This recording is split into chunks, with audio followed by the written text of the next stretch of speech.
là gì vậy? Thôi về chỗ lại.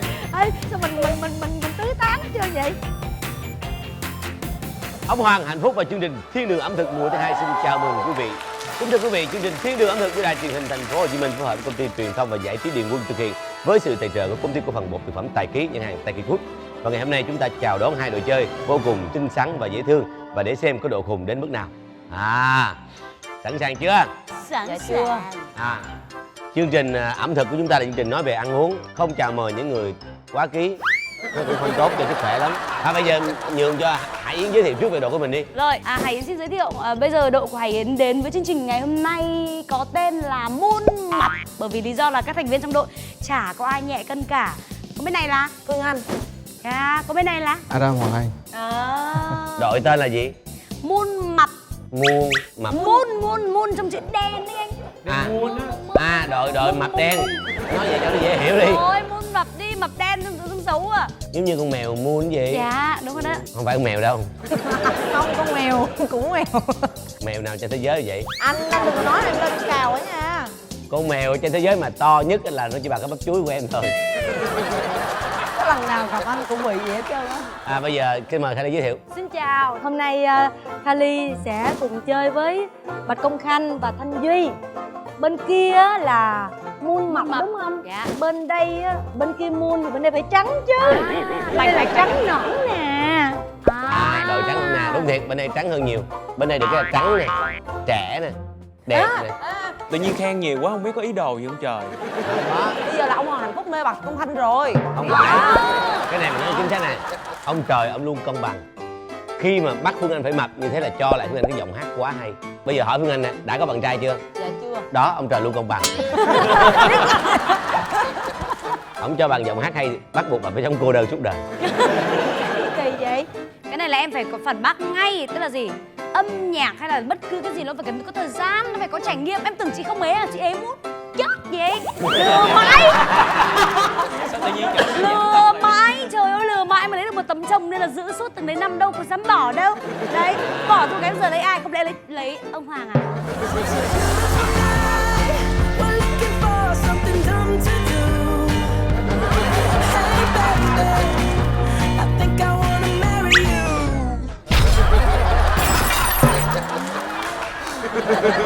Thôi được rồi, tạm thời gác một bên. Bây giờ chúng ta đến với chủ đề vô cùng thú vị trong ngày hôm nay. Xin mời.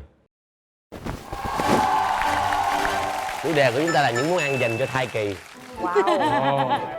Cái này là bảo đảm là Hải Yến là rành nhất. Đó, vậy con mình chị Yến là có kinh nghiệm thôi. Phương Anh nữa. Đó. Đang thai kỳ. Là do mập chứ không phải là anh cứ tưởng là cấn thai nên nó ký nó lên.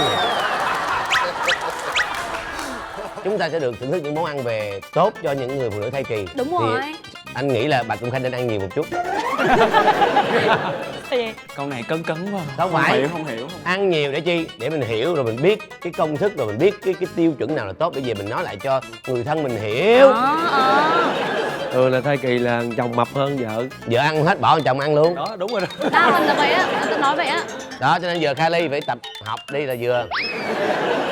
Nói gì thì nói, chưa chắc cái khoảng thời gian mà Hải Yến mang thai đã ăn đúng không? Đúng, bởi vì đó. kiến thức là vô tận. lại. Và bây giờ chúng ta hãy nạp thêm một ít kiến thức về thức ăn dành cho thai kỳ với sự hướng dẫn của bác sĩ dinh dưỡng Lan Hương. Xin mời. Chào chị khỏe không? Dạ, mời chị ngồi. Dạ, xin chị chia sẻ một số cái kinh nghiệm về ăn uống trong cái thai kỳ hả chị? Chu trình mà phát triển của thai ở trong bụng thì thường á người ta sẽ chia ra làm 3 cái chu kỳ đầu, chu kỳ giữa, chu kỳ cuối. Nhưng mà thông thường á thì đứng về mặt mà mình sợ nhất những cái vấn đề dị tật á thì tụi mình thường chia ra làm 2 cái giai đoạn. Thì giai đoạn đầu là 8 tuần đầu và cái phần còn lại là từ tuần thứ 9 cho tới tuần thứ 38 á, tại vì 40 tuần là mình mới sanh á. Cái giai đoạn đầu 8 tuần đầu á thì rất là quan trọng và nó hình thành tất cả các cơ quan ở trong cơ thể gần như là toàn bộ. Và nếu như có vấn đề gì mà xảy ra trong giai đoạn đó là để lại hậu quả từ nhẹ cho tới nghiêm trọng. Chính vì vậy là trong cái thời gian đó mình phải kỹ càng về tất cả mọi thứ chứ không phải chỉ riêng về ăn uống hả chị hả? nhưng mà ăn uống rất là quan trọng. Thì người ta hay nói là quý hồ tinh bất quý hồ đa, tức là không phải là mình nạp thật là nhiều trong giai đoạn đầu đó, mà mình phải ăn đúng, ăn đủ, chứ không phải là mình cần phải tăng cân quan trọng trong cái giai đoạn đầu đó. Không phải là tăng cân nhiều là tốt. Dạ. Dạ, cảm ơn chị rất là nhiều những chia sẻ. Chị đã đã có gia đình chưa, xin lỗi chị? Dạ em không biết có gia đình chưa, nhưng mà có 2 bé thôi. Dạ. Bác sĩ có 2 em bé rồi mà nhìn giống như gái 18 ha. Em để ý em không biết là ông Hoàng ông làm cái gì mà sao chị bác sĩ chỉ có một cái gì đó Em nhìn luôn á. Đó mắc cỡ rất là dè Mà dặt. em để ý cái ánh mắt từ từ để em miêu tả ánh mắt nha. Bây giờ xin mời những thử thách. Người đau.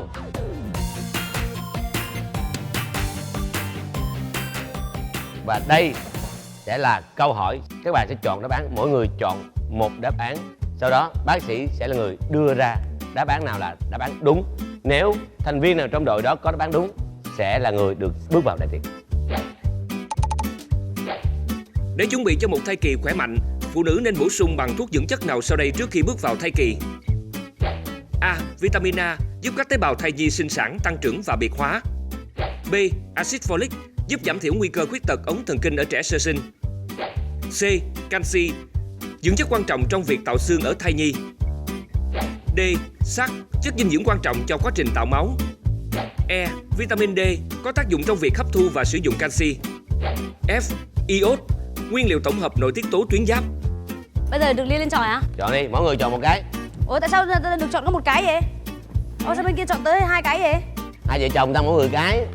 Rồi mời các bạn để cái đáp án các bạn lên bàn. Sau đây sẽ là đọc câu hỏi một lần nữa. Để chuẩn bị cho một thai kỳ khỏe mạnh, phụ nữ nên bổ sung bằng thuốc dưỡng chất nào sau đây trước khi bước vào thai kỳ? Xin mời bác sĩ. Phương Anh chọn iốt.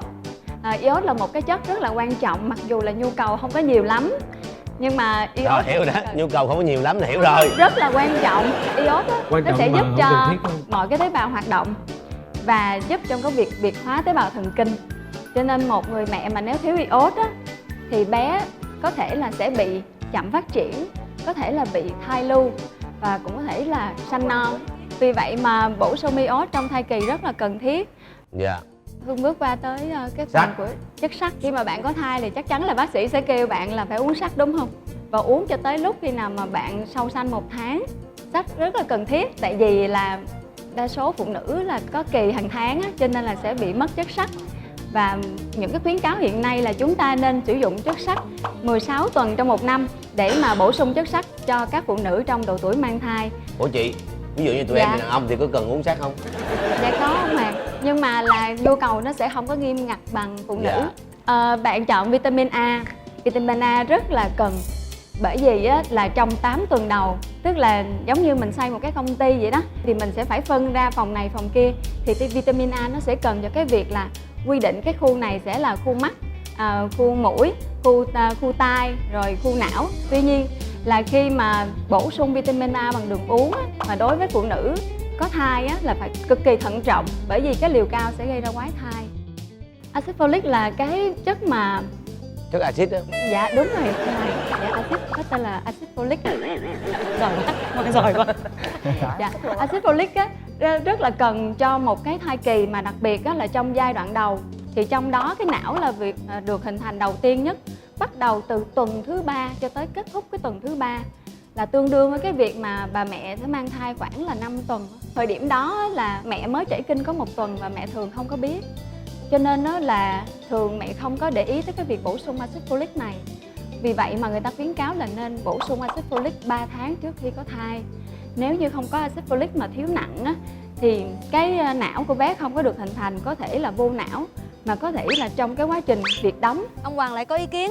Dạ. Bác sĩ là nên bổ sung axit folic 3 tháng trước khi có thai. Dạ. Sao mình biết trước 3 tháng nữa mình có thai? Dạ, tức là nếu mình có dự định thì mình nên bổ sung. Là mình me. Trong hàng ngày mình nên để ý đến cái việc bổ sung những cái thực phẩm mà có axit folic, là những các loại đậu á, và những cái loại mà rau quả có màu xanh đậm. Vậy thôi, vậy ăn là hàng ngày ăn luôn đi. Dạ đúng rồi, Đó, hàng vậy ngày là khỏi mình cần nên ăn canh. mà anh. Tự vì người ta làm cái nghiên cứu ở bên Mỹ á, người ta thấy là 50% phụ nữ Mỹ có thai là không có biết, tức là ngoài ý muốn. Mà sao thấy Cho nên mình không chuẩn bị được. Cho nên nó là trong cuộc sống hàng ngày, trong cái thói quen uống hàng ngày mình nên để ý bổ tới sung những trước bổ sung. là tốt nhất. Rồi tiếp theo. Canxi. Mọi người đều thấy là khi mà mình có thai thì mình luôn để ý là phải uống sữa và mọi thứ để bổ sung canxi. Sợ con mình còi sau này sinh ra bị lùn. Bác sĩ. Bác sĩ. Nói từ khác là bác sĩ. Dạ tôi xin lỗi ông Hoàng. Sung sướng. Chị bác sĩ cứ nói nhiều về phần canxi, cứ nói 1 tiếng đồng hồ về phần canxi cũng được vậy. Thấy phần khác vậy. Dạ thôi, em không có châm dầu vô lửa của hai anh chị đâu. Dạ bên đây nó bùng cháy sẵn rồi chị. Dạ, canxi á, thường là nó sẽ quan trọng nhất trong 3 tháng giữa. 3 tháng giữa. Giai đoạn mà khoảng chừng 4 tuần thì bé khoảng chừng 1 cm thôi. Nhưng khi 3 tháng thì bé khoảng 4,5 cm. Và khi mà bé lớn lên, bé sanh ra đời thì bé khoảng 50 cm. Tức là bé phát triển cái chiều dài đâu đó trên 10 lần. Cho nên là canxi rất là cần trong 3 tháng giữa và 3 tháng cuối thai kỳ để cho bé lớn và tạo cái khung xương. Cảm ơn bác sĩ. Mời cuối cùng. Dạ, vitamin D. Và vitamin D. Sai cái này sai bét luôn. Vitamin D cần chứ ông Hoàng.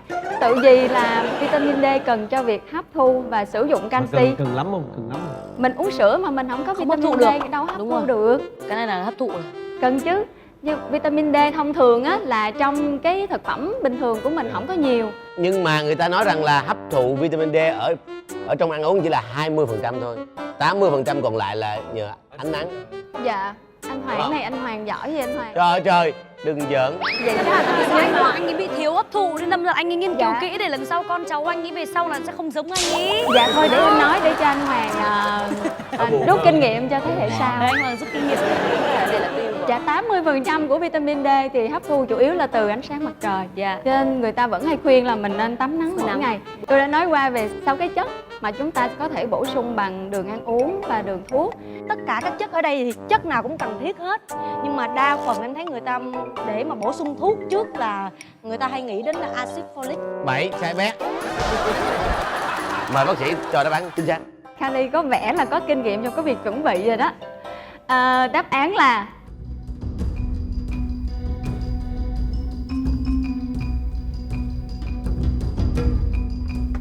axit folic. Và sau nửa tiếng đồng hồ giải thích thì đã có kết quả axit folic.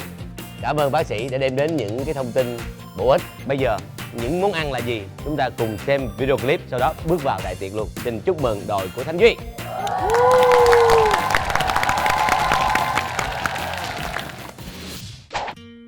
Hãy nhìn những lá cải bó xôi xanh mướt này xem, chúng chứa rất nhiều axit folic, dưỡng chất cực kỳ quan trọng cho phụ nữ trước khi bước vào thai kỳ. Trong 100 gram cải bó xôi sẽ cung cấp 194 microgram axit folic, đáp ứng 49% nhu cầu hàng ngày. Với khối lượng tương tự, măng tây, bông cải xanh, trái bơ cung cấp lượng axit folic thấp hơn. Còn chờ gì mà không cùng thiên đường ẩm thực nấu những món ăn thật ngon từ cải bó xôi để cung cấp đầy đủ axit folic cho mẹ bầu nào.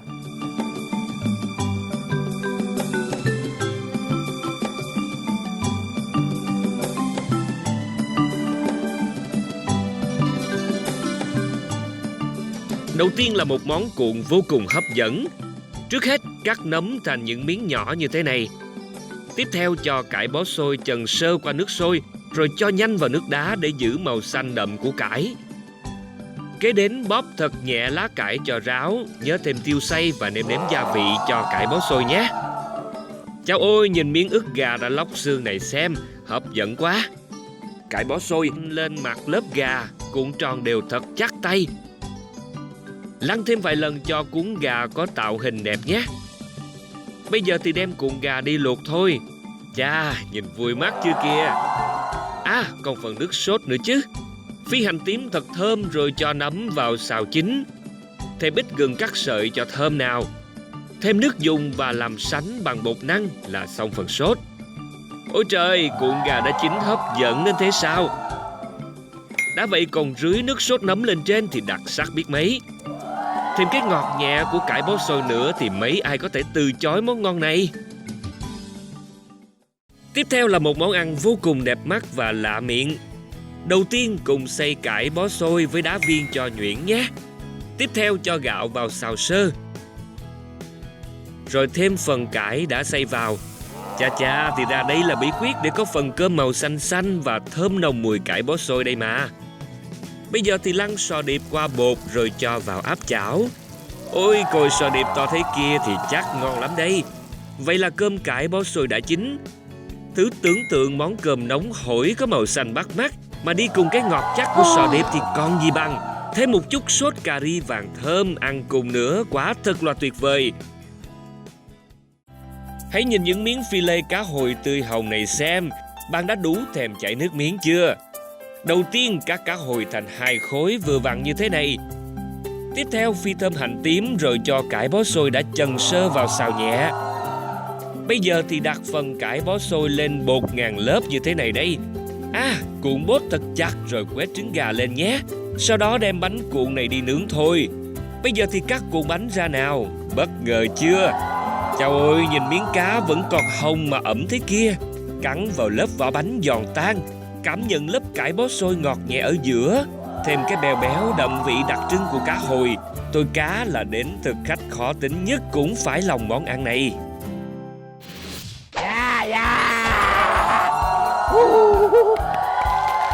Không chỉ là những món này thôi, chúng ta còn thưởng thức một món làm 3 phút ngay tại đây bởi đầu bếp Đặng Thiên Long. Xin mời anh.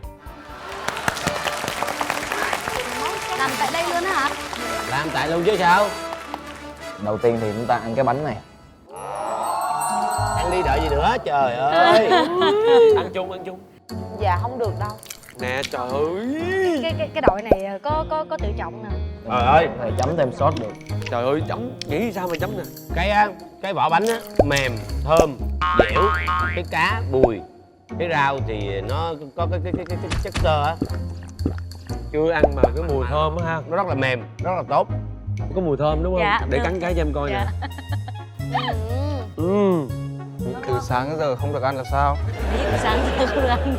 Cái vỏ bánh rất là mềm và dẻo. Nó giống như mấy cái vỏ bánh của Bánh bía bánh bía đó. Cái lớp mỏng ở ngoài đó thì nó hơi giòn giòn, bên trong thì nó mềm, nó dẻo. Rất là ngon. Thật ra là như này mình phát hiện ra từ đấy rồi, cái miếng nó có 4 miếng, ông Hoàng ăn miếng, 3 người ăn miếng, anh này cũng đâu có được ăn đâu thôi. Không sao, có bạn đồng hành, đúng không? Đó. Anh em tặng bông cho anh trước này, nhớ nấu cho em ăn nha anh. Rồi. Cái sốt này sốt gì vậy? Cái sốt này thì là sốt cocktail. Để khi ăn mấy cái cá nó béo nó cân bằng. Gì vậy Yến? Anh nói tới đó. Em đang lắng nghe bởi vì cái sốt thế lại lạ. Ly nghĩ là cái món này á chỉ dành cho những người ốm nữa nè ăn thôi. Chị thấy chưa, người ta đâu có tốt với mình đâu chị. Đó. Đừng có nói người ta mập hoài. Hiện tại trên mạng nó có cái danh hiệu là cái vị ca sĩ là hát mà nhiều người thích quá, gọi là ca sĩ triệu view. Đừng nói mình chịu ký chứ. Phương Anh là ca sĩ tạ cân. Hiện tại là 97, 98 rồi. Ráng 2 kg. Ráng vài ký thành một tạ. 4 kg nữ ca sĩ tạ cân. Tiếp theo thì là món gà mình cuộn với lại cải bó xôi. Xong sau đó là thử. sốt nấm. Gà liếc. Trời ơi, cái mùi gà nó hòa quyện với cái mùi nấm. Thơm. Nấm giòn, gà mềm, ngon. Từ để em phiên dịch chị. Trời ơi, đồ mình còn diễn viên thôi, bảo sao từ đấy rồi mình diễn thì sợ luôn. Đó. Đấy. Ngon thiệt. Trời ơi. Em nói thiệt, không ăn cái nấm này là chết nửa cuộc đời. Dạ. Cái nấm gì? Nấm đông cô khô. Nấm đông cô khô là đậm đà hương Nó vị. rất là đặc biệt. Cái gia vị nó ướp cái gì em không biết. Chị sao chị có thích trà đạp cái nỗi đau của tụi em vậy hả chị? Không mà Em không ai trà đạp nổi em nổi đâu. Thực ra là khiến cho đối thủ thèm thuồng là tiêu chí của chương trình. nói chung á là chị cũng rất là áy náy trong người. Không Tôi cũng vậy đi. Tại vì á nhìn thấy Phương Anh chị thương lắm. Thương cho cặp giò Phương Anh á, nó phải chịu đựng 96 kg. Sao anh ăn anh thấy gà này sao? Không biết sao nó gần sống hết rồi nè. Ngon quá. Cái gà này rất là mềm mà cái nước sốt rất là ngon và rất là đậm đà. Đúng rồi. Này biết nấu ăn nè, biết nấu ăn, phân tích đúng. Có nhận hay nấu ăn không? Không. Đâu có nấu đâu. Cái gì kỳ vậy? Cục gà này rất là đặc biệt, không có xương. Đúng rồi. Cắt ra là một cục giòn giò. tròn vo. Cái chủ đạo vẫn là cải bó xôi, rất là mềm. Em cảm giác nó có vị bùi bùi nữa. Cái vị bùi bùi đó là trong cái quá trình mà mình luộc á, là cái nước ngọt của cái gà nó ra thì nó sẽ thấm hút vào trong cái cải bó xôi. Nói chung là xuất sắc. Món tiếp theo là Món này nhìn mới hấp dẫn nào. em cơm cải bó xôi. Đây là cơm bó xôi với sò điệp. Con sò điệp là sò điệp của Nhật, nhập từ cảng Okazawa của Japan. Chứ ở Việt Nam không có nha. Ở Việt Nam không có. Con sò điệp người ta là bấm vô rồi mới đẩy cái con này thả cái bụng rớt vô luôn này. Do con sò điệp nó mềm, bởi vì nó là bắt từ cái vùng biển Okazawa á, rồi chấm nước sốt cà ri luôn. Không cái kẹm đi anh ơi. Chấm chứ, bậy bậy. Quên, tưởng đội bên kia nói. Tự ai ăn đấy. Mình thử miếng cơm nè, tại vì lần trước tới giờ anh chưa bao giờ được ăn cơm mà nấu với lại cái nước cải bó xôi hết á. Trời ơi, cái này rất là lạ. Cắn một miếng sò điệp mình tưởng đang ở thành phố gì của Nhật đó, Toyota. Toyota đúng không? Tokyo, lộn. No lắm rồi nhưng đang cố ăn đấy, cái dọc còn ngon đấy. Cái cơm này á, nó thơm mùi rau, nó rất là nhiều dinh dưỡng luôn đó. Cơm dinh dưỡng không nên ăn đúng không?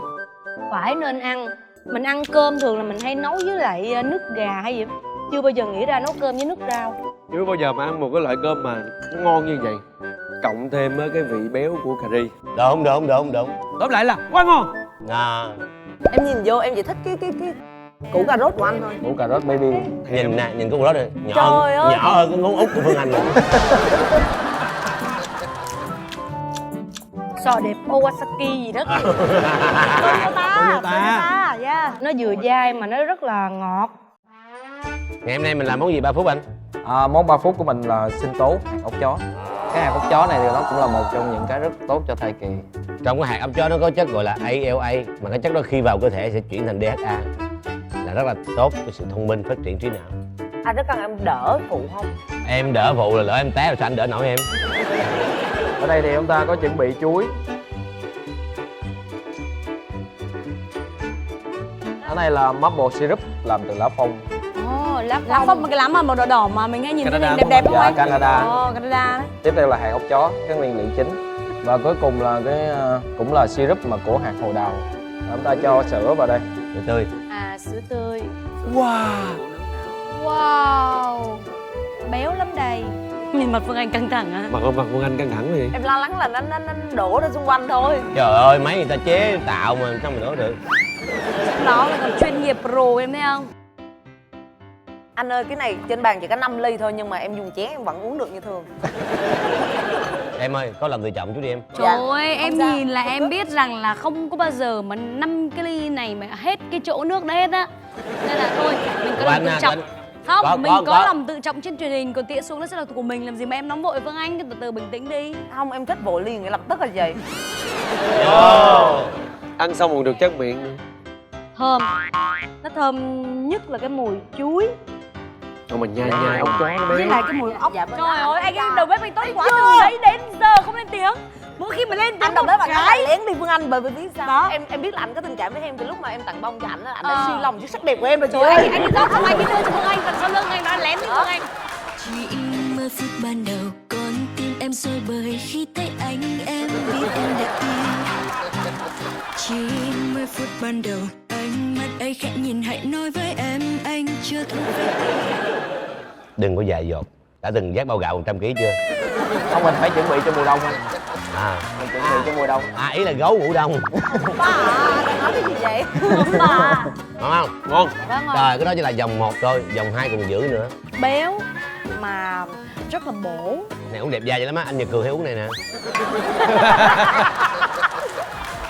Bây giờ chúng ta hãy đến vòng thi đấu tiếp theo để xem những nguyên liệu sẽ là gì đây. Tiếp theo là nguyên liệu cá bồng lau, một loại cá béo rất giàu DHA, axit béo không no thuộc nhóm omega 3. Đây là nguyên liệu cấu tạo cho não và mắt của thai nhi. Cùng xem đầu bếp Thiên Đường ẩm thực đem đến món ăn nào để có một thai kỳ khỏe mạnh nhé.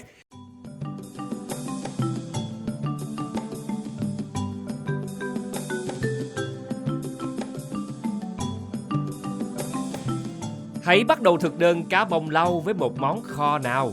Đầu tiên, ướp cá với hành ớt băm, thêm bột nêm, đường, tiêu xay Và đừng quên nước mắm nhé. Thêm ít nước màu cho món kho hấp dẫn nào. Bây giờ thì trộn đều thật nhẹ nhàng cho cá thấm vị. Chào ôi, chưa gì mà đã thấy đẹp mắt rồi.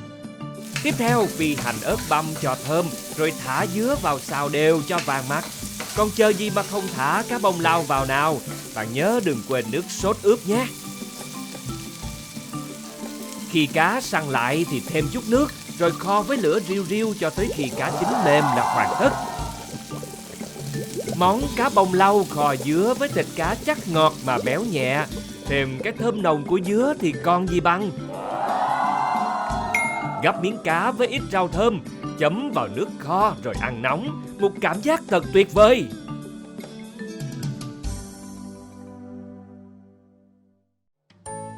Tiếp theo hãy đổi vị với một món chiên nhé. Đầu tiên lấy phi lê cá bông lau rồi cắt thành từng miếng dày vừa ăn. Kế đến cho hạt nêm và tiêu xay rồi trộn nhẹ cho cá thấm gia vị. Bây giờ thì cùng đầu bếp của Thiên Đường ẩm thực làm sốt chanh dây nhé. Lấy nước ép chanh dây rồi cho thêm ít nước, một muỗng đường cộng với xíu muối, khuấy thật nhẹ cho tan nào. Bây giờ thì thả hạt chanh dây vào rồi thêm nước bột năng để tạo độ sệt. Tiếp theo trộn nhẹ cá với trứng rồi áo qua bột chiên xù xay nhuyễn. Còn chờ gì mà không cho nhanh cá vào chiên giòn nào. Hãy nhìn miếng thịt cá chín nóng hổi này, thèm ăn quá đi thôi. Món cá bông lau chiên xù sốt chanh dây với cái béo ngọt của cá kết hợp với cái chua chua thơm thơm của chanh dây chắc chắn sẽ khiến bạn thích mê cho xem. Cùng là một món ăn mang đầy đủ sắc hương vị, canh chua cá bông lau rất quen thuộc nhé. Đầu tiên cắt bạc hà, cà chua, đậu bắp, thơm, rau om. Tiếp theo nêm gia vị cho vừa ăn, rồi thả cá bông lau vào nấu cho chín tới. Bạn nhớ vớt bọt để nước canh giữ được màu trong nhé. Bây giờ thì vớt cá ra để giữ cho thịt cá được chắc ngọt. Nêm thêm nước me và nước mắm cho món canh tròn vị nào. Kế đến lần lượt thả thơm, cà chua, đậu bắp, bạc hà và giá vào. Đừng quên những lát cá bông lau béo ngọt nhé. Hương vị sẽ thêm hoàn hảo với rau om và tỏi phi.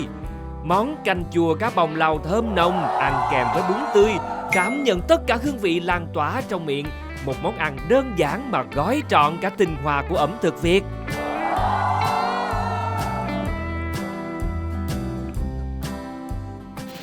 Ở trò chơi này hai đội có nhiệm vụ vô cùng đơn giản, đó là trả lời câu hỏi đúng hay sai. Trả lời đúng thì về bên phía đúng, trả lời sai thì về bên phía sai. Và nhiệm vụ của bạn là phải nhảy tung qua tờ giấy này. Nếu đúng thì không chuyện gì xảy ra, nếu sai thì có hình phạt ngay lập tức. Còn nếu mà mình phân vân không biết gì thì mình Chứ Phương Anh nó chạy ngang là đụng đó. không cần đúng hay sai đâu chị. Phương Anh nó chạy đụng anh chắc là chịu luôn. Có tất cả là 3 câu hỏi và đội nào giành được 2 câu hỏi có đáp án đúng là chiến thắng. Lần lượt các bạn sẽ được lên chơi. Trời. Câu đầu tiên dành cho Thanh Duy và Hải Yến. Bà bầu nên uống 2 đến 3 ly sữa mỗi ngày, đúng hay sai? Sai.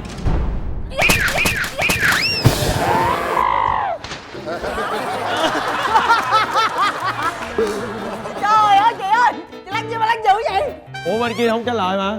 Để nghe. Sai nè.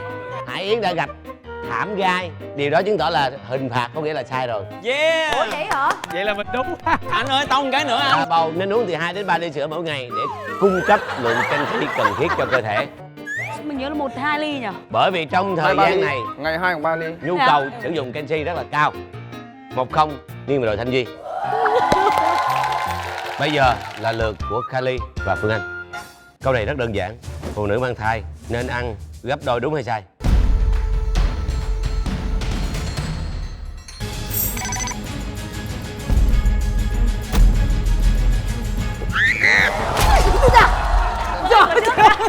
Anh còn trước. Em vô em bị chị Tông đẩy vô luôn. Mời bạn ai về vị trí. Em đang đi vô chị Đáp đẩy án sai chính là phương án đúng. Và khi mang thai, cơ thể người mẹ cần nhiều năng lượng và các chất dinh dưỡng hơn bình thường. Nhưng nói như vậy không có nghĩa là ăn gấp đôi, mà chỉ cần tăng thêm 300 kcal mỗi ngày. Phương Anh đã chọn phương án sai là đáp án đúng. Điều đó có nghĩa là mời lá trớn phóng vô. Phóng vô mạnh lên. Đào. Chính tỏ là vừa nãy em siêu nha, em bay hẳn qua cái đằng em sang ngoài kia luôn. Bây giờ là 2 thành viên cuối cùng. Câu hỏi này dành cho Hoàng Anh và Bạch Công Khanh, ăn nhiều trứng ngỗng trong giai đoạn mang thai sẽ đẻ con thông minh, đúng hay sai?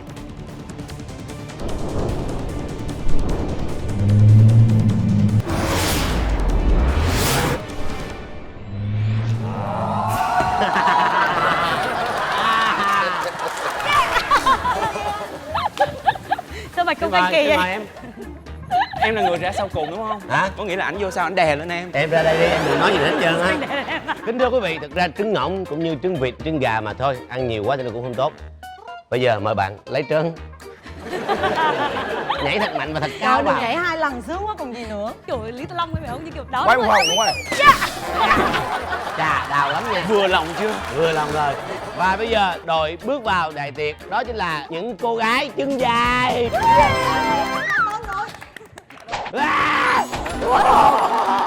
Làm gì? Cá là ngon, Đó, em là thích cá đó. cá là nhiều omega 3 đấy. Thông minh. Nè nè, Yến ơi, Yến, cá bông lau kho thơm. Ồ. Rồi. Để chi Yến gắp cho em.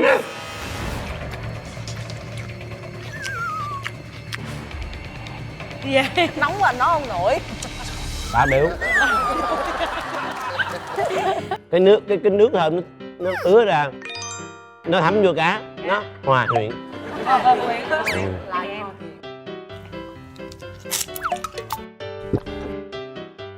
Nhưng mà từ đó đến giờ nó không thích ăn cá cho nên thấy bình thường.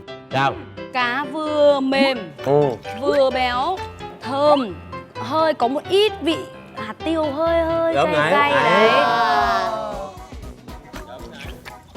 Em thấy ngon chị, bởi vì là em thấy là gia vị rất là vừa phải. Bởi Đúng vì rồi. ở nhà em pha là em hay bị mặn quá và bị Mặn ngọt không? quá. Em ăn xong rồi múa em, bỏ xuống. Ăn xong rồi múa sao? Không có, em mỗi lần em hưng phấn là em vừa ăn vừa muốn. À vậy hả? Cái đó là bị điên chứ hưng phấn gì. Cái quan trọng nhất của món này là nó thẩm thấu được vào thịt cá. Đó người ta gọi là hòa quyện. Hòa quyện. Cá coi bạn Cơm dưới bữa trắng, cơm. cơm trắng nóng hổi. Thương em lắm chị, mỗi lần ăn cơm là cho em ăn cơm nhưng mà cá là không gấp cho em. Ăn xong là phải hát bài quê hương là trung khế ngọt. Món miền Tây mà sao hát giọng Quế luôn rồi. Kỳ vậy? Đây đây. Cái này là gọi là cá bông lau chiên giòn, với lại ăn với lại sốt Mayonnaise. Chanh dây, sốt chanh dây. đây này. Đây để em gắp cho.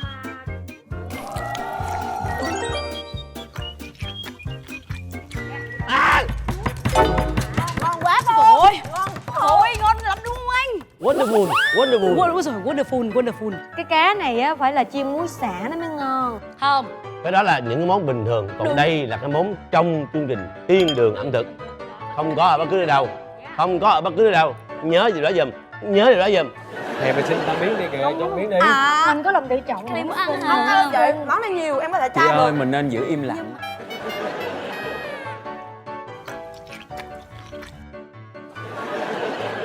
Sao? Cái gì? Cái gì?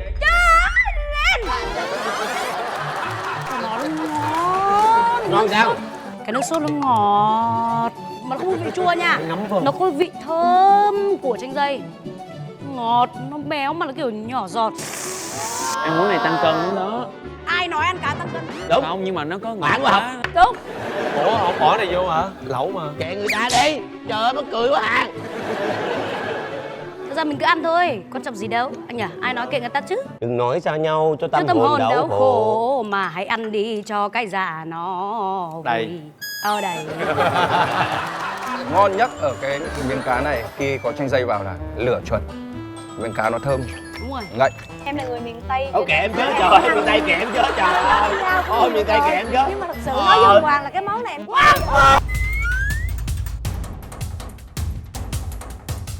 Cá đấy. em có thể ăn. Em muốn ăn. Em muốn ăn cá. Canh chua cá bông lau nè, bún nè, rau cá nè.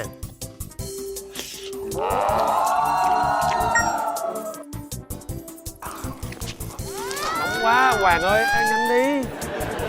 Không, cái này mà nó Ăn nó thôi nhiều quá chứ nó đừng ngon. có thưởng thức nữa. Ờ. Em nghe. Cái nước nó vừa có độ chua của me, Biết rồi. cá nó ngọt, cái rau nó giòn, Thôi tất cả các thôi. vị nó hòa quyện. Tuyệt vời. Bình thường thôi em ơi. Không có bình thường ở Đây đây. phút này.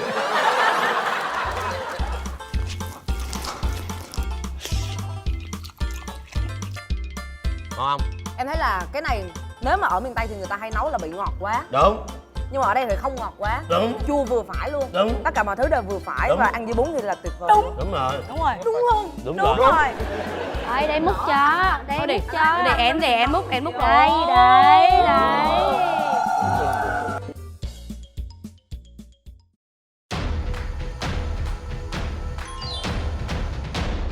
Cái đấy là thử nha. Mình ngửi thử, Đây, mình ngửi chị thử. thử. Cá nha.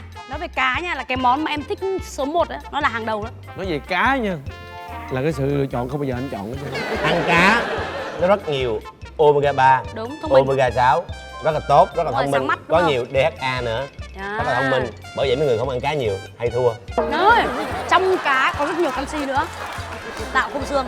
Đó, nhìn quả này là biết là không phơi nắng bao giờ da xanh thế kia. Đây hồng hào rồi, thiếu canxi. Đấy chậm.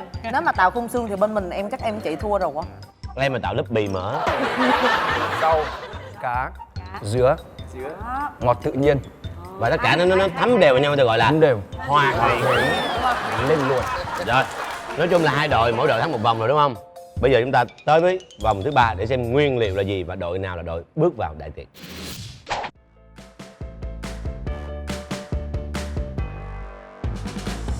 Thịt bò không những giàu chất sắt cho mẹ bầu mà còn là nguyên liệu tuyệt vời làm nên món ăn đặc sắc. Hãy cùng đầu bếp của Thiên Đường ẩm thực khám phá nhé. Đầu tiên là món má bò hầm.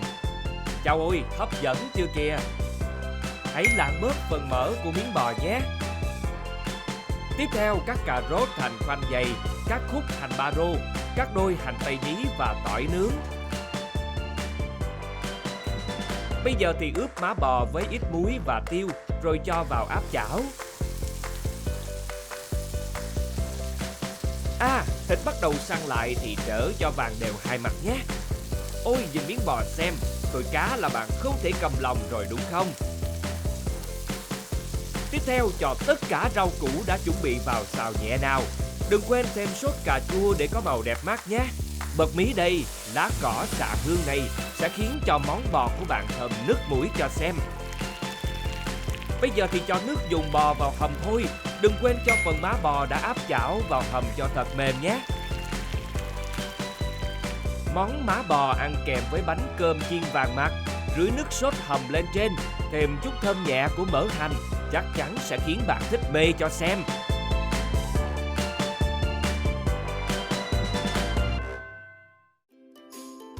Tiếp theo là một món ăn mới nhìn thôi đã không thể cưỡng lại sức hấp dẫn rồi.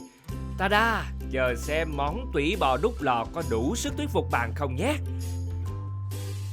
Đầu tiên cắt ớt, sả, củ riềng, hành tím, tỏi rồi cho vào khay đựng. Tiếp theo rưới ít dầu ăn và gia vị lên trên rồi đem đi đút lò thôi nào. Các loại gia vị đút lò chín rồi đem xay sẽ cho nước sốt như thế này đây. Bây giờ hãy quét đều nước sốt đẹp mắt lên tủy bò nào. Chao ôi, trông ngon mắt quá đi thôi. Sau đó thì đem tủy bò đi đút lò nhé. Nhìn xem, sao mà hấp dẫn quá vậy. Tủy bò chín tới sẽ trông như thế này đây. Bây giờ hãy chần trứng cút vào nước sôi 60 độ để cho trứng lòng đào nhé. Món tủy bò đút lò khi ăn tràn ngập vị béo ngọt của tủy, thêm cái thơm thơm của trứng lòng đào, kết hợp với bánh mì bơ tỏi, thực sự là một món ăn kỳ diệu.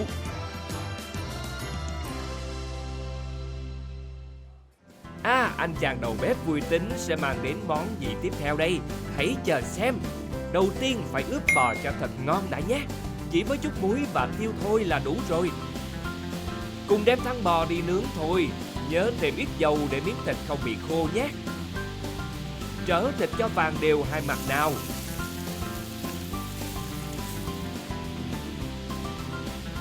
Đến bây giờ thì bạn đã chảy nước miếng chưa nào? Quá hấp dẫn phải không? Miếng bò chín tới sẽ còn hồng bên trong như thế này đây. Tiếp theo phi thơm hành tỏi rồi cho hạt bắp luộc, nấm, cải thảo, cải rổ vào xào thơm. Thêm gia vị vừa ăn rồi xóc nhẹ cho thấm đều nhé. Bây giờ thì cuốn rau củ thành chả giò rồi đem chiên vàng đều.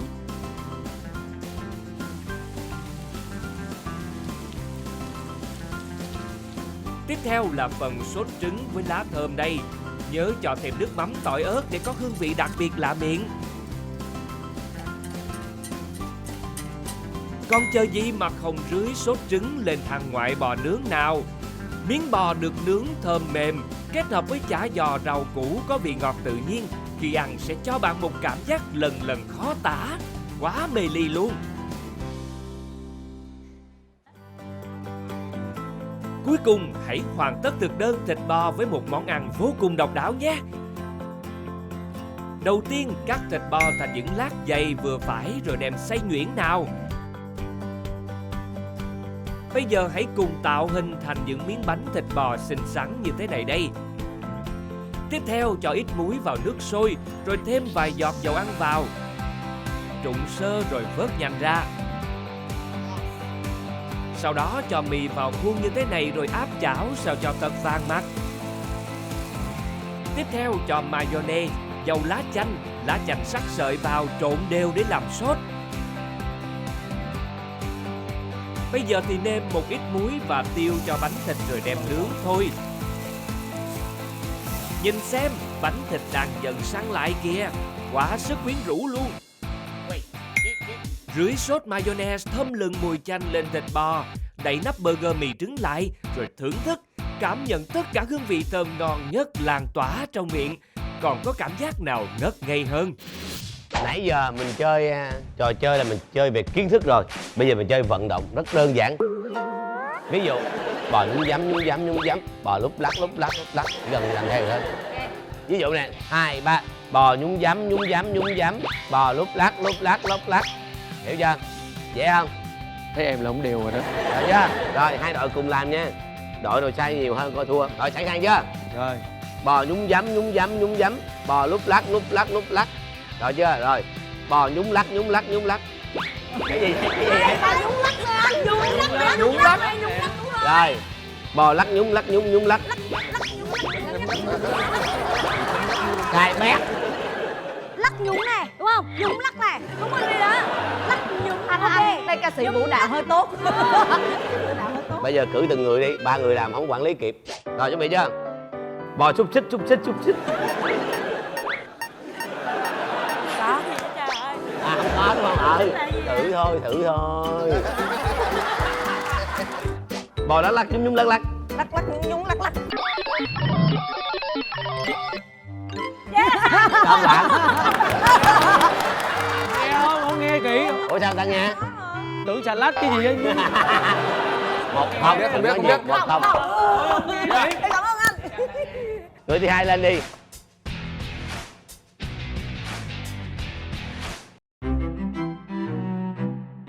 Bò nhúng giấm, hết giấm. Hết giấm. Hết giấm. Bò lắc giấm. Lắc giấm. Ủa lắc giấm chứ đâu có lắc nhúng. Lắc giấm mà. Lắc giấm này. Để có nhúng. Lắc là không có nhúng. Sai, đúng không? Bên này cũng y chang em mà. Hai đứa sai đều hết rồi. Wow. Hai người tiếp theo.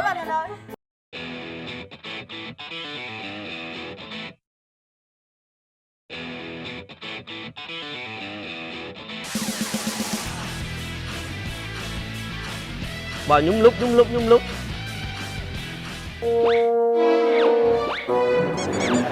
Bò nhúng lúc.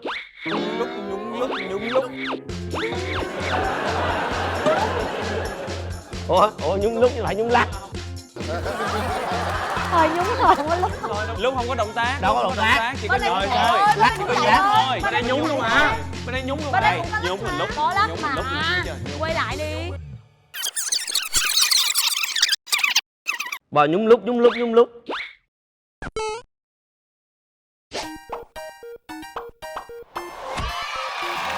Và bây giờ là câu hỏi kiến thức dành cho hai đội để phân biệt đội nào thắng và thua để bước vào đại tiệc cũng như mang về giá trị tiền thưởng cao nhất. Thịt bò là một nguyên liệu rất tốt cho sức khỏe. Vậy câu hỏi được đưa ra là khi kết hợp với thịt bò, chúng ta dùng cải bó xôi hay ớt chuông đỏ tốt hơn? Ren. Rồi xin mời. Mình nên kết hợp thịt bò với cải bó xôi tốt hơn. Vì sao? Thứ nhất là nãy như đại tiệc đầu mình thấy rồi, nguyên liệu chính là cải bó xôi. Cái thứ hai, khi mà cải bó xôi có những chất rất là cần thiết cho thai kỳ, trước và sau khi sinh, cũng như là giai đoạn giữa. Rồi thôi rồi, đừng nói nữa, nói nhiều quá nó sai lên xấu người ta. Em có ý kiến khác À, không? có ý kiến khác hả? Rồi xin mời. Em thì em nghĩ là bò không kết hợp với cả bò xôi, Rồi, mà bò sẽ kết hợp với cả ớt. ớt chuông đỏ. Chính xác, ớt Vì chuông đỏ sao? mới là đúng. Thật ra cải bó xôi và thịt bò ăn với nhau không tốt. Rồi. Không tốt, chính vì thế suốt cả một quá trình làm thịt bò từ nãy đến giờ họ không sử dụng cải bó xôi. Đó là lập luận của Hải Yến. Vâng, đáp án cuối cùng là thịt bò nên kết hợp với ớt chuông đỏ. Đúng như Hải Yến nói là các loại củ có màu sắc, vitamin C rất là tốt. Và bây giờ chúng ta bước vào đại tiệc cùng với đội chân đình.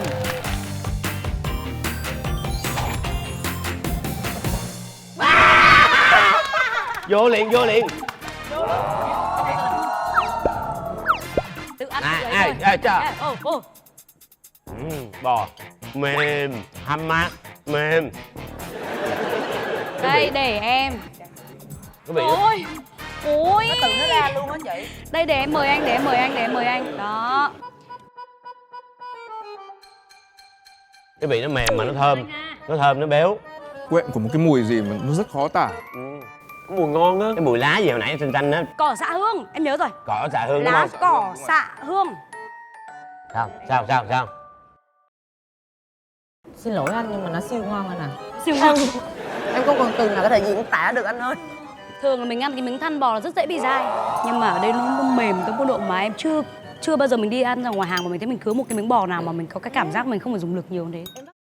Béo, một cái vị béo mềm.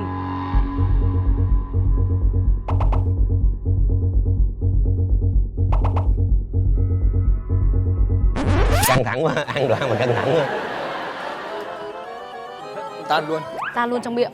Rồi, Tan chưa đâu, luôn trong miệng chưa luôn. đâu. Đây, giữ nữa nè. Rồi.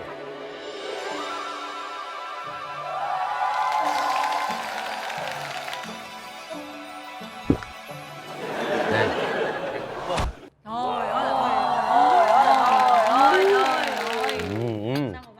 Cái bò vừa phải á, nướng nó vừa chín tới á, ngon quá. Đây, hai mươi ra. Em từ từ á. Oh Melly,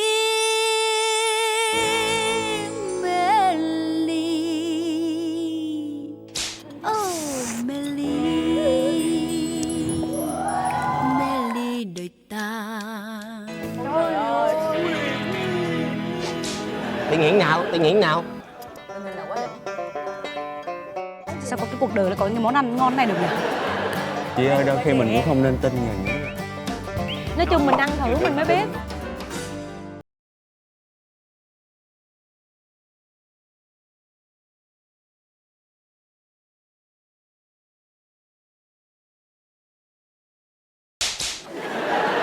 Nó có một cái mùi nó em nghĩ là mùi lá. Lá Đặc gì trưng nhỉ? cực kỳ luôn. Nó xông lên trên não luôn. Đúng rồi. Rồi Nó chạy đúng theo dây thần kinh nó lên trên não. Qua từ nó bọt lên trên kinh đưa lên trên Biết não. lá gì luôn. Bởi vì là cái mùi lá chanh của nó kinh khủng, rất là tuyệt vời.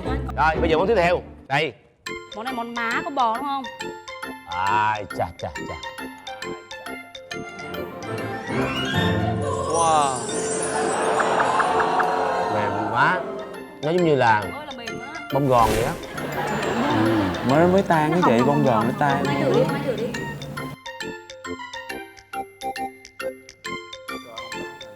Không tan rồi. Vẫn siêu Biết ngon. lý do vì sao mà nó ngon không? Bởi vì là nhìn cái miếng thịt này mình cứ nghĩ là nó sẽ khô, nhưng mà ở trong nó có một cái lớp mỡ rất là đặc biệt. Vâng, gọi là vâng. Kem má. Kem má. Đúng rồi, nó là rất là ngon. Giống vậy nè. Anh Giang đừng đụng với em nha, em ngại lắm á. Anh mới ngại chứ.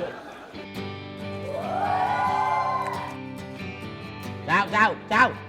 Em muốn ôm cả bát, em muốn ăn cả thìa. Em có bị bệnh về thần kinh không Yến?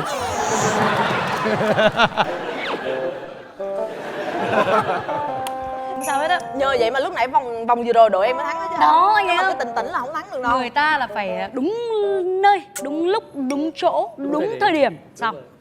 Bây giờ là món đỉnh nè. tủy bò. Trời, ủa sao biết hay vậy? Nhìn cũng hấp dẫn nha. Hay ha. Ông cầm hết nguyên một cục xương nhận đi.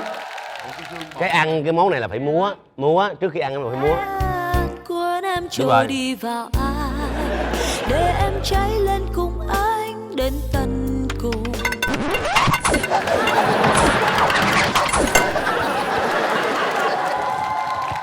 Múa là nghề của em. Thấy chưa? Đừng có giỡn.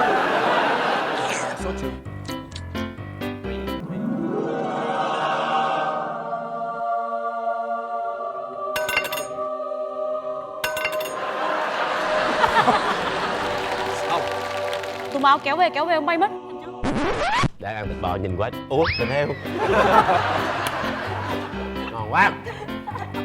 Đặc biệt mùi này bây giờ nó có nghe cái mùi khói mùi con nướng á. À cháy xem Ờ, khói ngon lắm. mùi khói.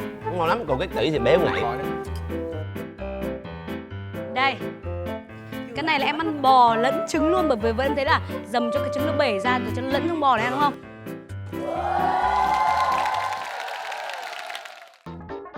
Múa. Vừa ăn sao múa được, anh múa cho em được Trước chưa? anh múa. Tự nhiên. Bỏ cho mày múa hai tay nè. À. 2, 3. Rồi. Vậy mà em muốn múa theo kiểu vậy? Người ta là múa đẹp, còn em là bị điên rồi.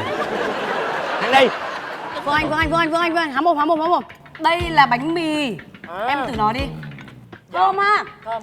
Bánh mì rất thơm, mùi tỏi. Tỏi nữa. Bơ tỏi đúng không? Qua ăn ghen. Cái giòn riêng. Nó lại múa nữa hả? Múa chứ. Ăn cái món này phải Rồi ăn đi. Chỉ cần tôi nhìn thôi.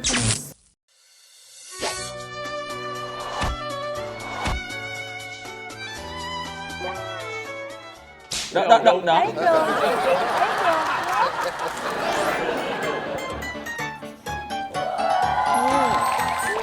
Gì đấy? Wonderful Hoa Huyền.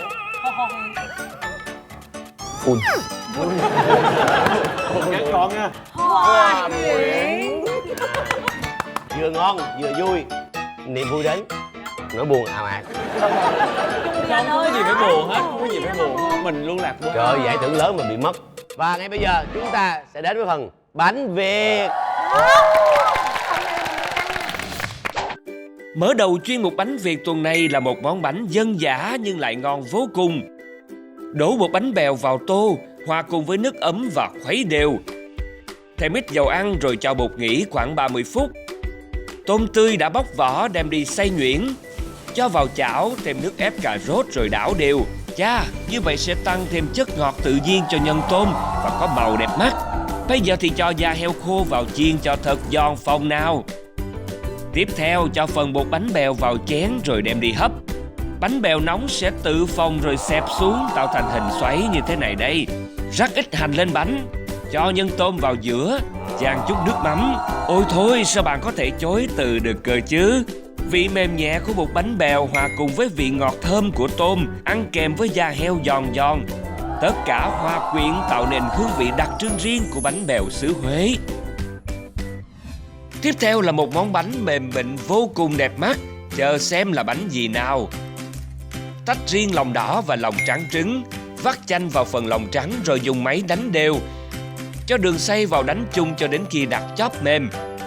Kế tiếp cho lòng đỏ, rây bột mì vào rồi khuấy đều tay cho đến khi bột hòa quyện.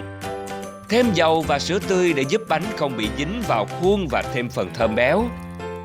Đổ bột vào khuôn hoặc chén lớn rồi bọc lại đem đi hấp. Vắt lấy nước lá dứa rồi cho bột mì, bột năng vào khuấy đều. Tiếp tục đun trên bếp, cho bơ lạc vào khuấy chung là hoàn tất phần kèm lá dứa. Wow, bánh bông lan đã chín rồi. Úp bánh ra dĩa và cùng xem cô Hiền Minh trang trí bánh nhé.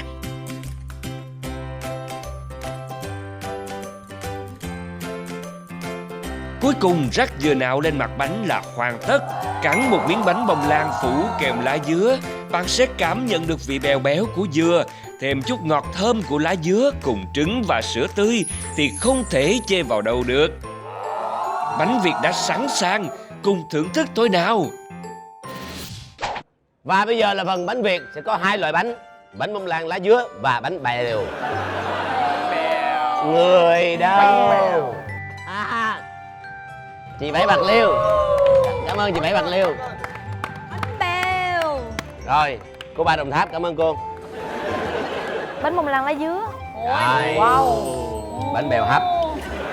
Trước đi mình ngọt trước. Đây, mỗi người một chén. Rồi, Anh giùm anh đi. anh à. Nóng quá, nóng quá. Rồi, ok.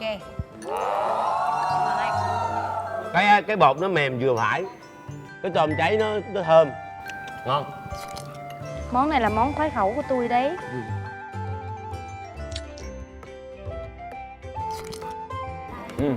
Em ăn bánh bèo rất là nhiều lần mà chưa rồi có một cái vị đặc trưng nhỉ. Này là Huế gốc luôn. Cái tôm nó quyện vô nước mắm với bột ngon. Hòa huyễn. Cái bánh bèo, cái phần bột nó rất là quan trọng. Đúng rồi, nó vẫn vừa đủ độ dai, nó không bị nát quá. Nó vẫn còn mềm và rất là Bánh bèo dai. nó ngon nhiều dạng bánh bèo trên Facebook hiện nay. Hay tự sướng á. Đúng rồi ạ. Nhưng mà thường á, mấy cái bánh bèo bình thường á là mấy cái màu đỏ này là họ sử dụng là bột.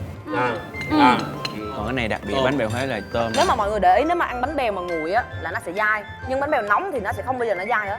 Nhưng bánh bèo ở đây nó vừa nóng mà nó vừa dai nữa, nên là vấn đề một cái chỗ là cái bột ở đây làm rất là tinh tế. Nhưng mà em cảm giác là nước mắm này là đúng mà Huế luôn, tại vì thường nước mắm mà vô đây là sẽ ngọt quá. hơi ngọt. Đúng rồi. Cái này là mặn không. Rồi, bây giờ chúng ta thử món thứ hai.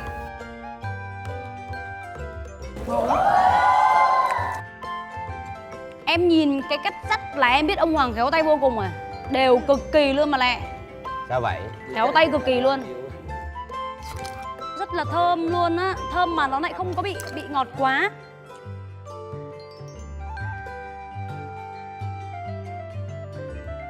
Sao giống đậu xanh đó chị? Đúng không? Nó hơi có vị đậu xanh mà nó bông nha. Bởi vậy nó rất là bông nên ta gọi là bánh bông lan đó. Này giống như ăn vô cảm giác đi đậu xanh mà đánh đi ha, đậu xanh đánh á. Nó có cái vị ngậy thơm của nó rất là lạ. Làm lá dứa đó. Lá dứa. Rồi đúng rồi. Và kính thưa quý vị, bây giờ sẽ là những phần quà của nhà tài trợ Taki Food và phần thưởng đặc biệt dành cho đội thắng cuộc. Xin mời. Kính thưa quý vị, và sau đây là màn phở lắc. Em chào bò với hành tây á, em lắc thôi còn hành tây không.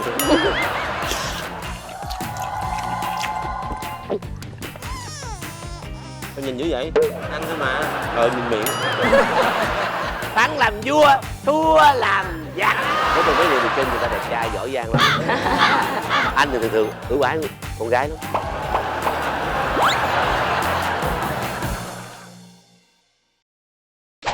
Chương trình truyền hình thực tế tìm kiếm nhà thiết kế nội ngoại thất đã chính thức khởi động. Căn hộ trong mơ, The Apartment Việt Nam. Từ 1.200 hồ sơ đăng ký, 12 thí sinh xuất sắc nhất sẽ bước vào hành trình chính thức tìm kiếm ngôi vị quán quân của căn hộ trong mơ. Ai sẽ là người chạm tay vào giải thưởng danh giá là căn hộ Novaland trị giá 1 tỷ đồng tại thành phố Hồ Chí Minh?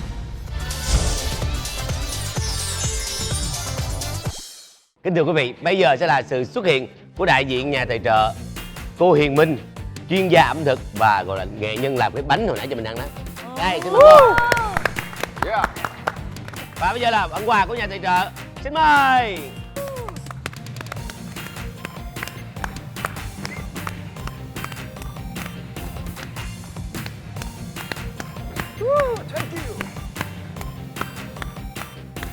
Thank you, Bột Chiên.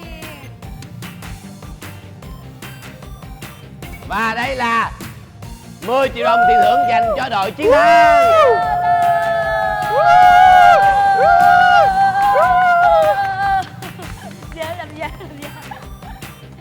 Kính thưa quý vị, chương trình Thiên đường ẩm thực do Đài truyền hình Thành phố Hồ Chí Minh phối hợp với công ty truyền thông và giải trí Điện Quân thực hiện với sự tài trợ của công ty cổ phần bột thực phẩm Tài Ký, nhãn hàng Taki Food. Chương trình của chúng tôi phát sóng vào lúc 20 giờ tối chủ nhật hàng tuần trên HTV7. Xin chào tạm biệt và hẹn gặp lại.